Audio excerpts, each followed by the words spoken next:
Tensions, diplomacy, and an uncertain future, the Middle East is at a critical juncture following Donald Trump's victory.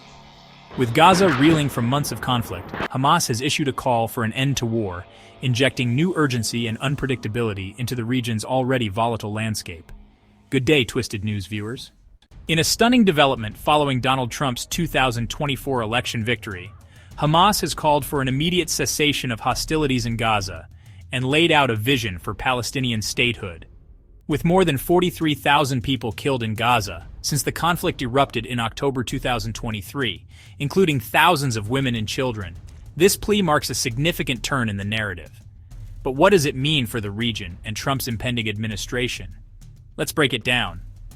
Hamas spokesperson Bassem Naim told Newsweek that while the election of Trump is a private matter for Americans, Palestinians are now hoping for an end to the violence and a pathway to independence. Naim emphasized, "The blind support for the Zionist entity, Israel, must stop immediately," signaling Hamas's expectations for a shift in U.S. foreign policy. But is that likely? Not according to many experts. Trump's relationship with Israeli Prime Minister Benjamin Netanyahu during his previous presidency was robust. His administration recognized Jerusalem as Israel's capital and facilitated the Abraham Accords, bringing Israel closer to several Arab states. Yet, this time, things are different. In his victory speech, Trump made a bold statement. "I'm not going to start a war. I'm going to stop wars." He has expressed broad support for Israel's right to defend itself. Still, he has also hinted at wanting an expedited end to the ongoing campaign in Gaza, a position that could clash with the hardliners in Netanyahu's government. On the ground, Gazans are divided.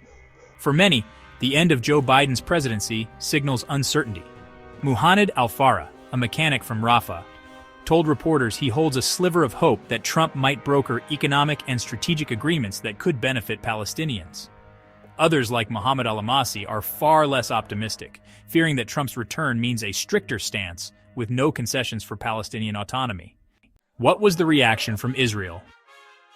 Netanyahu wasted no time congratulating Trump, calling his win a new beginning for America, and affirming their mutual commitment to Israeli security. The Israeli leader's warm reception of Trump signals relief after months of strained interactions with the Biden administration, which pushed for a phased truce that included prisoner exchanges and gradual Israeli withdrawal from Gaza. This plan had stalled, mainly due to Netanyahu's insistence on maintaining control over Gaza's border with Egypt, something Hamas vehemently opposed. But what happens next? Analysts say any progress toward a ceasefire or a resolution in Gaza may have to wait until Trump's inauguration in January. Michael Stevens from the Royal United Services Institute in London remarked, "Why would Netanyahu give Biden anything now?" With the Biden administration now facing diminished leverage, the focus shifts to how Trump might rearrange the geopolitical chessboard come January. As the world waits, the humanitarian crisis deepens. The toll on Gaza has been catastrophic, with tens of thousands dead and countless others displaced. Trump's approach to this multi-layered crisis will be closely watched by those who hope for a swift resolution and those who fear continuing hardline policies. For Twisted News, I'm Theo Shaft. Stay tuned as we follow how Trump's return might change the course of this high-stakes situation in the Middle East. Will it be diplomacy, division, or something in between? Only time will tell.